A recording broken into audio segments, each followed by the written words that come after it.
Hi everyone, my name is Allison Hufstetler.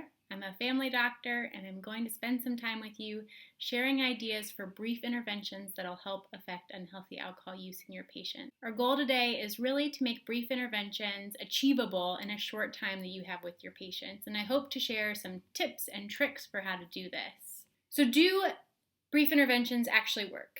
The simple answer is yes, they do work. There have been 20 years of randomized control trials that have different elements from brief interventions that are shown to be effective with patients.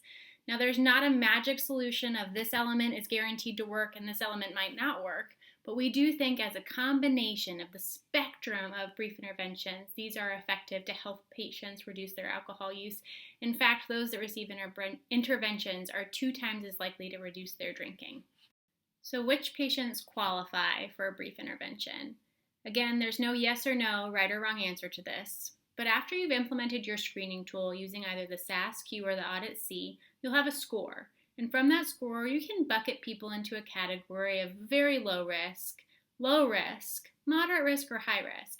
And I would propose that for people that drink in general, a brief intervention is probably warranted, but certainly for those that score in the moderate or high risk categories. As a quick reminder, drinks are not standard. Different liquors have different alcohol content, and while 12 ounces of a standard beer might be one drink, 10 ounces of a higher alcohol content beer is a different drink. When you're inquiring with your patients about their alcohol use, make sure to ask them specifically what their drink of choice is. Their answer is going to change their therapy. Also, ask them how much they drink. 1 tumbler is not the same as 1 standard drink. Something that I found useful is if they can't tell you how much they drink, ask them how often that they're going to the liquor store and how much they buy when they go. That'll help you figure out how much they're drinking a day. Let's think about the ways we actually go about talking to our patients about alcohol. The first thing is have an open-minded conversation about this. Invite the patient to discuss alcohol use with you in terms of starting your brief intervention.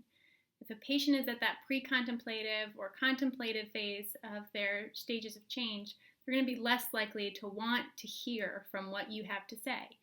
So if you gauge their interest and open the doors to the conversation, tell them you're going to follow up with them if it's risky and they're not ready yet, that'll help introduce the topic more easily. Once you've opened the door to brief interventions, one of the most effective mechanisms you can use is personalized normative feedback. Now, to give personalized feedback, you do have to be aware of the national averages and the recommended weekly and daily maximums for patients. For men in the United States, we recommend no more than 14 standard drinks per week and no more than 4 in one sitting. For women, we recommend no more than 7 in a week or 3 per sitting. Additionally, having knowledge about how many people drink at risky and not risky levels can be helpful telling your patient about that. So 35% of the American public does not drink at all, and 72% drink at low risk levels. So if you have a patient who scores in the high risk area, you can tell them that 72% of other Americans drink less than they do. Another technique that you can use to help patients reduce their alcohol consumption is to ask them about what they like and what they dislike about alcohol use. And we recommend specifically asking in that order. What do you like? What do you dislike? And oftentimes when people will start making their list of the pros and cons, they will find that the cons outweigh the benefits, especially for people who are at the risky and unhealthy use mark. Sometimes it helps for you to prompt them as to what they like and don't like. So people often cite that it makes them more sociable. They feel like they can connect with other people while they're drinking. And it's okay to prompt them with those things. It's not going to make them more likely to use alcohol. But inside of that, you also will want to tell them about the downsides of drinking. Advise them on the risks. Recognize that there are problems with work, with family, and with relationships that are secondary to alcohol use. Some patients might benefit from seeing the list of the downstream and immediate effects of alcohol use. These are available for reference on our website or on the patient pamphlets that were provided to your clinic to give them a specific list of what could be affected by their risky or unhealthy alcohol use. On our website, you're welcome to print and give these to the patient or put it in the patient's notes. Invite the patient into the conversation with you. Much like here, are you ready to make a change? The patient will either say yes or no, And maybes oftentimes fall into the yes category. If the patient is ready to make a change, ask them if it's okay if you provide some medical advice for them. You can tell them about safe reduction methods. You can also refer them to the many resources that are available in your area.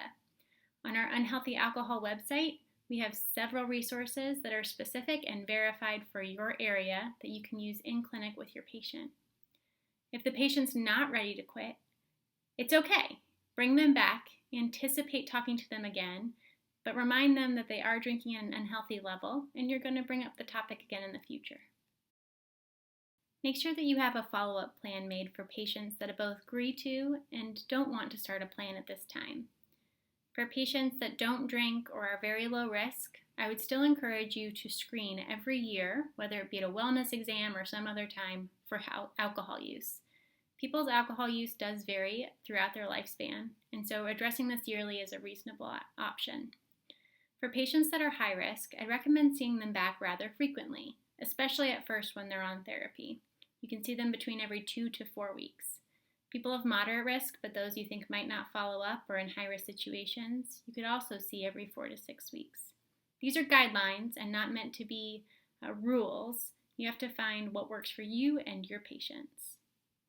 When your patient comes back to see you in clinic next time, you might consider keeping an alcohol diary or journal. This helps document in the patient's own voice how much they're drinking and when.